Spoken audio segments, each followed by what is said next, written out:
So what is up, guys? In today's video, we are gonna tell you top 10, 10 the top 10 decks to play in Vanguard Zero. I'm your host, Wolf Thunder Ranger, and we're gonna go over like a couple of my favorite decks that I like to grind with. This will be a nice top 10 list for you guys. So without further ado, these are the top 10 decks I used to grind with. So let's get to talk. So obviously, Revengers is a great deck. It's amazing. It does everything you need it to. Just pulling off one Tar2 play already sets you up for the rest of the game.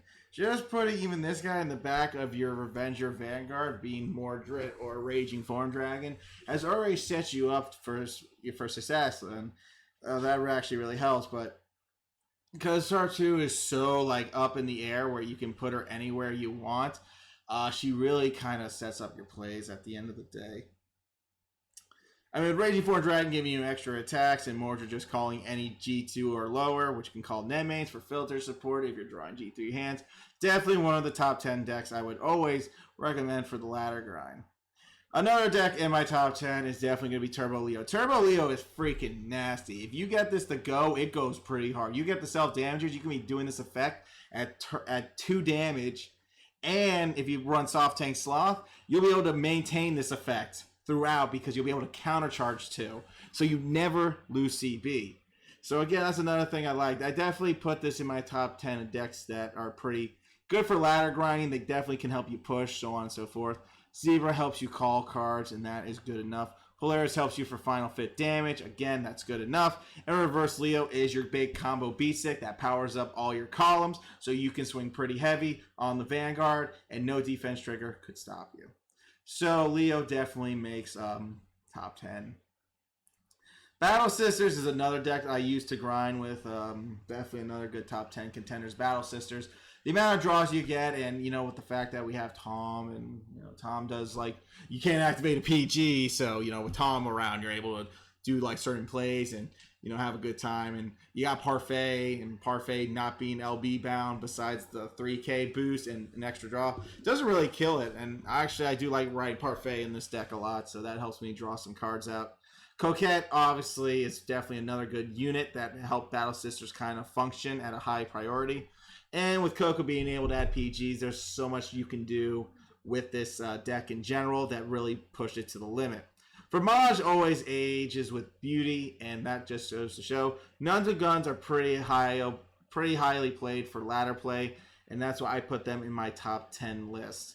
3 decks, 7 more to go. So obviously MLB is still a strong deck till today. MLB just gets the job done. MLB has no even with terrible RNG at the end of the day, MLB just really pushes for the limit. MLB just being a 2 critter already puts the deck at a high state, especially being a 12k base. Once you do the soul thing, so you have a nice shield there from those 21k columns, aka that gets around the Revenger column, so on and so forth. So those are always good, and obviously Blaster Dark Revenger with his 16k column wouldn't be able to hit as much without the actual break ride turn for the following game. So obviously using that to your advantage can benefit you. But yeah, with the Trumpeters and all the Blasters, you can really just get this guy in play. And with Escapade in the game, you're able to finally finish the matches with a final turn attack on 5th damage. So you clean up the intercepts and get 3 attacks on the Vanguard. So obviously Novella is definitely another top 10 contender for me. Puts in a lot of work. Denying heals is too godly to pass up. And the fact that Kagros has this is pretty annoying, but it's pretty godly at the end of the day. Novella just really makes plays work, especially with the end on standby. The end actually getting you extra draw power if you draw into actual good units like the G2s. These units being able to snipe for CB1 is just too free. That's why it does make my top 10, because if we can clear the opponent's board and attack the Vanguard a couple times, we will be winning matches. And obviously when your opponent's at 5th damage and you draw these and Novella's your Vanguard, it's pretty much GG from there. It's really nice. I mean, Gaia being that secret tech always in Kagros, I feel like he should be a must in all Kagro decks, because that 2 grade is too good with all the new PGs coming out. With everyone on the new PG, shtick, Gaia's really good for those counter plays. Push him to 5, go for game, And since this is only a CB1, you can definitely go for game and clear up the board, ride Novella, so on and so forth. So I definitely appreciate Kagros definitely makes the top 10. Pale Moon's another one of my tops. I love Pale Moon. They're really good. Morencia just makes plays happen. I love the fact that they have a couple multi-attacks with the pitch one, CB1, do this, do that, and you get plenty more attack patterns. Once we get Zelma, the deck's going to run like freaking fire, like actual burning fire, like burning justice of fire. That's how good the deck's actually going to be, because once we get Zelma, this thing can actually power creep to 22k, and that's going to be really, really freaking good. Actually, it'll power creep to 2500 if you have the 7k booster in the back. But that's really good nonetheless, because Zelma really sets the deck apart and really pushes Pale Moon to do a lot more in this video and these top 10s. Ava is a good break ride for 4th damage, so you don't have to worry about too much of a trigger. Obviously, 5th damage is, GG's if it came down to it. But it always depends on how the turn goes. If they hit a trigger, you could be screwed if you don't hit your own trigger. But that's why we power boost our little lion here if we can pull it off. So Pale Moon's definitely, again, in our top 10. DI, obviously, is in top 10, too. This is another deck I used to grind. All these decks you're seeing are the decks I used to grind to Legend 137. That's why I call it my top 10. So, Dark Irregulars, Ragey having this buff, it was really solid. Really made the unit stand out. I mean, I used to just play Ragey without this buff, and it was still fun to play. But now that you got this huge buff, everyone's playing Ragey. Hooray! No, not hooray. Terrible. But it's always good to run 2 Gwens in case you need to push your opponent for final turn. Or Amon's really good if you push them to 5, they push you to 4. You ride Amon, go for game because it's 5th damage, and then you can just kill him with the 2 crit victory pose and just say GG's from there. So Reverse Amon being an extra backup ride for these guys in general is always nice to see. And, seeing DI return, and I think they'll still be strong no matter what happens, even with the nerf. Amon's still a dope-ass unit at the end of the day and can still make plays work.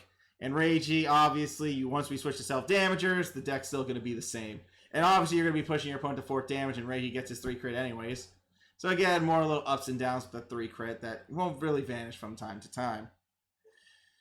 Alright, next. Believe it or not, Schwarzschild actually makes my top 10 for a lot of reasons. It's the locking. It's an all or nothing. The whole point with Schwarzschild is pushing your opponent to 5th damage. Then you Schwarzschild, because then it's 3 attacks on Vanguard.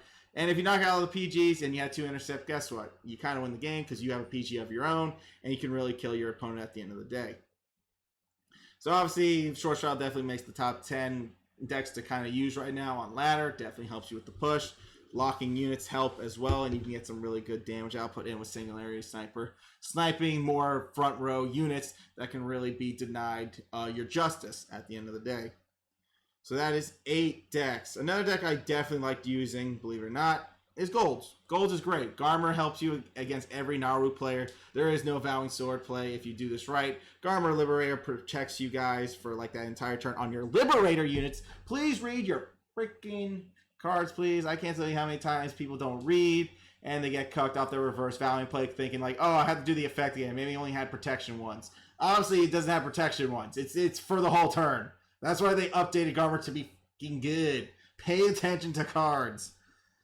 But anyways, yes, we run 4 Josephs because, again, it's draw power and Barkle thins out the deck more along with Joseph. So technically you're thinning out 2 cards when you do a Joseph play and a Barkle play. We run crits because we have to keep the pressure on our opponent, and then we can go to Blaster Blade Liberator, clean up on 5th damage, and go for game. A lot of stuff in there. We run 4 trips. Obviously, this will be replaced by... Obviously, the deck will definitely get a big change with Following. And Trip will definitely possibly be leaving the deck at the end of the day. Sadly. But it'll be worth it. So I can't wait for that. Alfred's also good. Ganslot. So on and so forth. Those are the really good units. And the last deck I definitely did like using. Number 10. I mean, obviously, number 10, you can always use... I mean, you really can't go wrong with Descendant. I mean, obviously, Descendant is RNG-based at the end of the day, but I actually enjoy Descendant to an extent of, grinding, using it when I could, getting those wins, 5th damage, push, GG's, Vowing Sword. I mean, I actually have to update this deck to the extent of actually putting Neytiri in, because if you're running Zuitan, Neytiri will only cost you 1 CB, so you actually get a little plus card to your hand in case you're drawing all your draw triggers. It's very smart. Shirayosha showed me, and I actually understand his logic in that. Makes CB1 to draw the card, so on and so forth. Doesn't really kill you, actually lets you plus. So that's why Neytiri was a double rare for this type of situation. Much obliged. And we have like the snipers, and the snipers do sniper things. Less intercept game, easier is to smack. I mean, it's GG's from there. No point to that, so, yeah. So anyways, guys, that's actually my top 10 list of decks to use on ladder. They do their job. They get the job done. I mean, those were little good success rates here and there.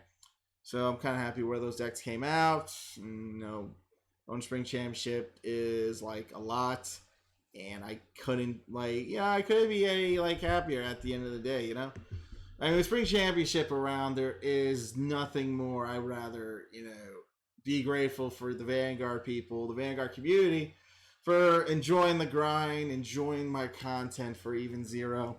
I know I'm not like the best Vanguard content out there, but I'm pretty fun when it comes to playing a game like this. And I try to make it playable for every type of deck in the world for you guys to enjoy the game. I am happy we got to this point. We keep pushing on. We keep doing what we have to do. But yeah, that's pretty much my good top 10 list, and I hope you guys did enjoy the video at the end of the day. But, I just wanted a couple more minutes to say thank you all for all your support, everyone that comes out to the streams, everyone who's having a good time, everyone just chilling and macking it, relaxing, all cool, out shooting some b-ball outside the school. That's how it is. Really, really appreciate you guys coming around, and I'm glad I did go somewhere with you guys to the extent of Vanguard that I can actually, hopefully, always keep inspiring you to keep making better plays and focus on your deck making, get going, make the big brain plays, and just really make the dream work. Seriously, I'm glad we got this far, guys. It's good. Let's go win this freaking spring championship and really get the name out there. Thunderwolves of Fire. Yeah, buddy. But anyways, guys, thanks for watching. Y'all be good. Y'all stay safe. I'll see you all another time. Peace.